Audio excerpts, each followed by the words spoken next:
Em nome do Pai, do Filho e do Espírito Santo. Amém.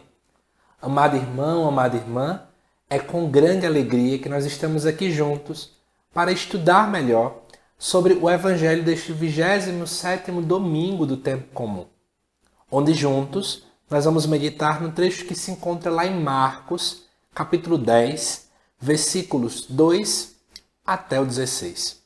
Vamos juntos ver o que esse evangelista tanto nos apresenta de tão importante dentro dessa liturgia.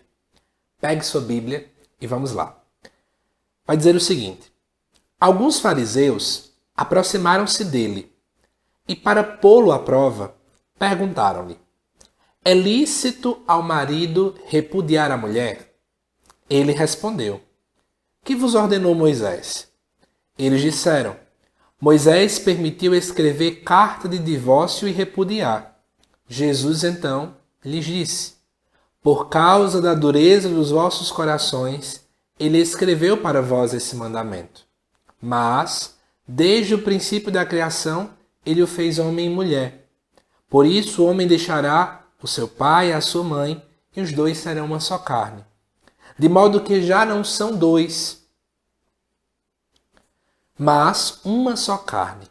Portanto, o que Deus uniu, o homem não separe. E em casa, os discípulos voltaram a interrogá-lo a respeito desse ponto.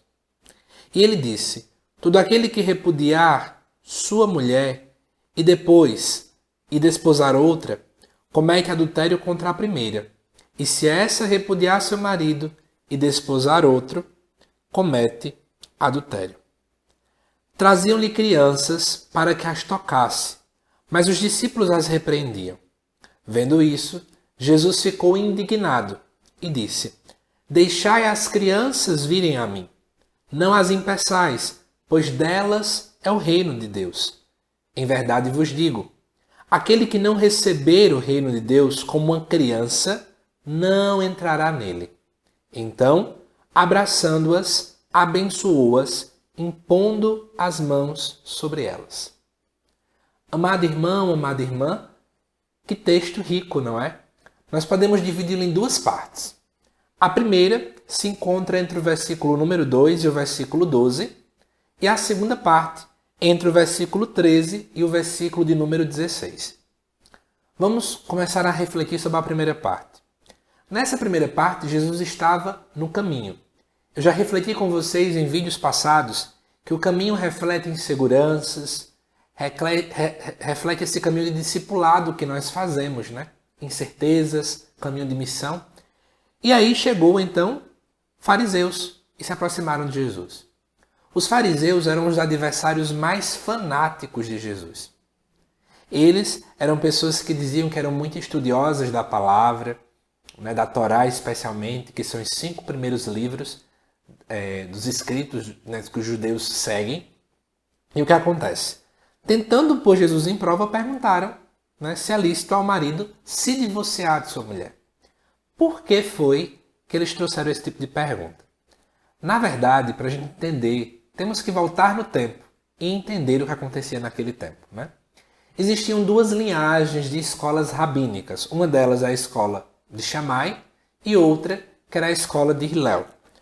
Uma era extremamente rígida, a outra era mais permissiva quanto à interpretação de um texto que se encontra lá em Deuteronômio. Eu vou abrir aqui para vocês. Deuteronômio capítulo 24, que vai dizer o seguinte para a gente. Vamos prestar atenção. Deuteronômio 24, versículo 1. Quando o marido tiver tomado uma mulher e consumado o matrimônio, mas esta logo depois não encontra mais graça a seus olhos, porque viu nela algo de inconveniente, ele lhe escreverá então uma ata de divórcio e a entregará, deixando-a sair de sua casa em liberdade. Veja que aqui vai falar quando ele encontrar nela algo de incoerente. Então, a escola de Shammai, que era mais rigorosa, dizia que esse algo que o esposo poderia encontrar tinham que ser coisas muito pesadas, como, por exemplo, uma traição daquela mulher. Enquanto que a outra escola de Hillel dizia o seguinte: qualquer coisa que o marido olhasse e não gostasse da esposa, poderia pedir um divórcio. Por exemplo, se ela fez uma comida que ele não gostou, se ele não a acha mais bonita, coisas bem nesse sentido. Então veja que existiam duas interpretações que entravam em choque.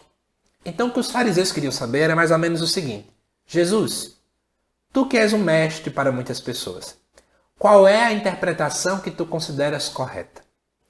Jesus nem escolhe uma, nem escolhe outra. É essa a grande reflexão. Né? Por isso que Jesus então vai perguntar: o que é que vos ordenou Moisés? Eles vão dizer: né? Permitir escrever uma carta de divórcio. E aí Jesus então vai dizer que foi por causa da dureza dos vossos corações que ele escreveu este mandamento.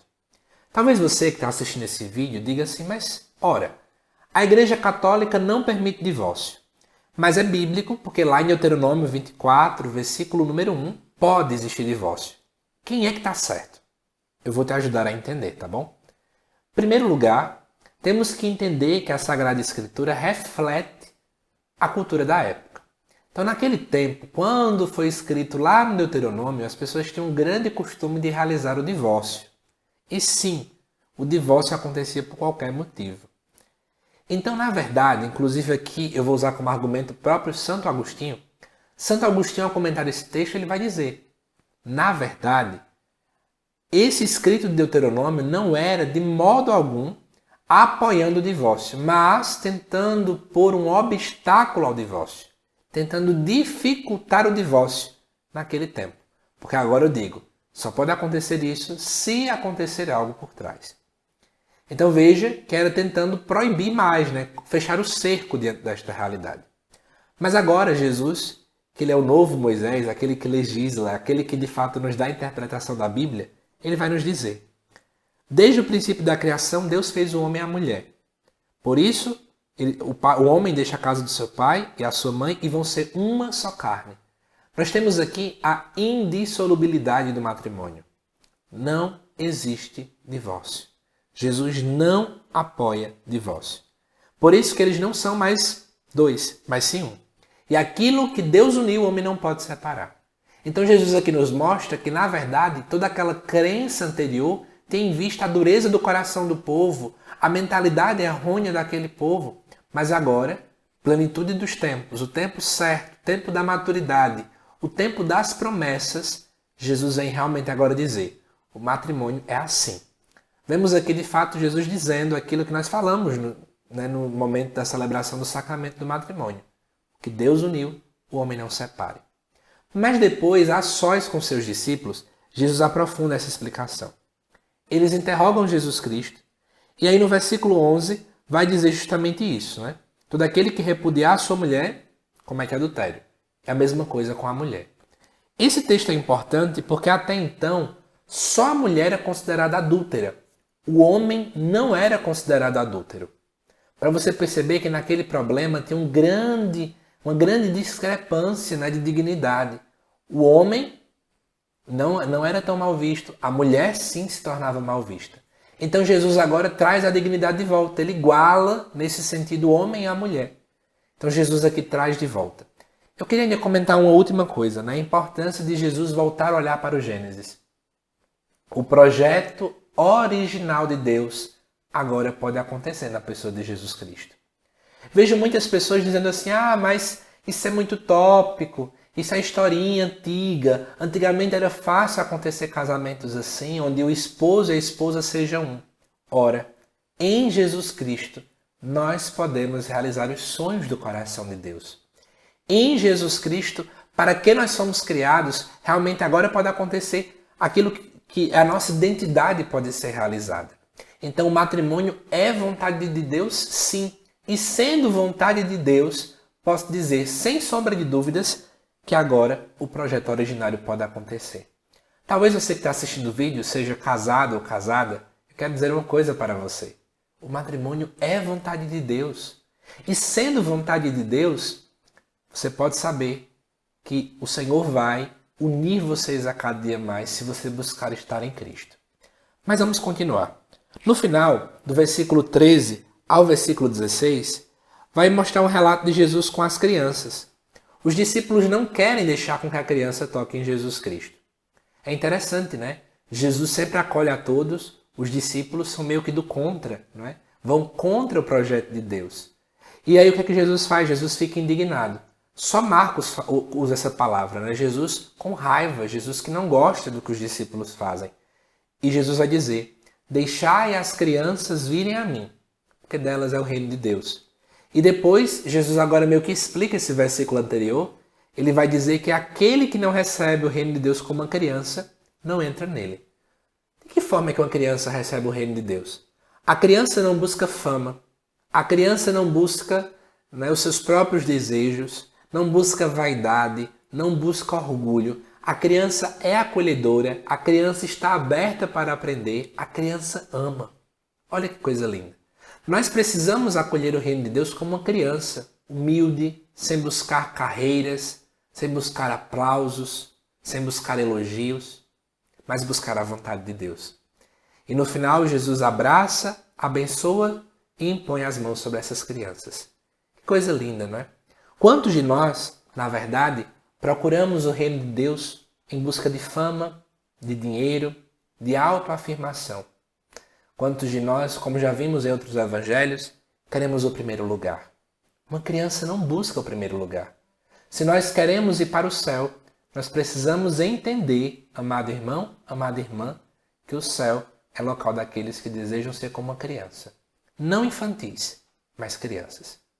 Para terminar, eu queria convidar você agora a voltar a olhar para a primeira parte do Evangelho. Fala sobre o matrimônio. E ultimamente, quanto o matrimônio tem sofrido, né, afrontas das mídias, de novas culturas que estão querendo chegar. E por isso eu quero convidar você a hoje nós rezarmos pelas famílias. Rezar pela sua família, rezar pelas novas famílias que estão se construindo, para que de fato o matrimônio, que é graça de Deus, possa ser preservado de todo mal. Vamos juntos rezar?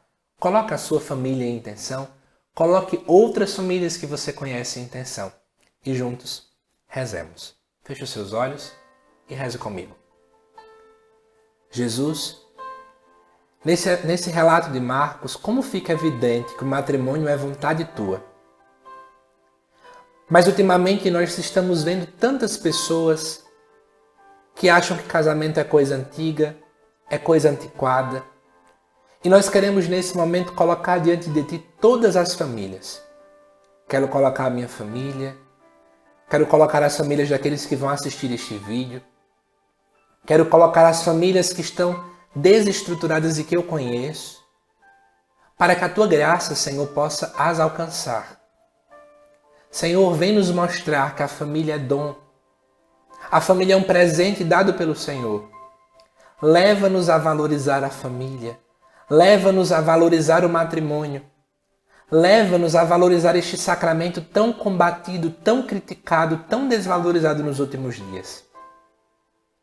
Coloca em nosso coração, pela ação do Espírito, a mesma visão que o Senhor tinha, de que sim, o homem e a mulher são uma só carne. Amém. Que Deus te abençoe. Que Deus abençoe a sua família. E sim, vamos nesse domingo rezar pelas nossas famílias ainda mais.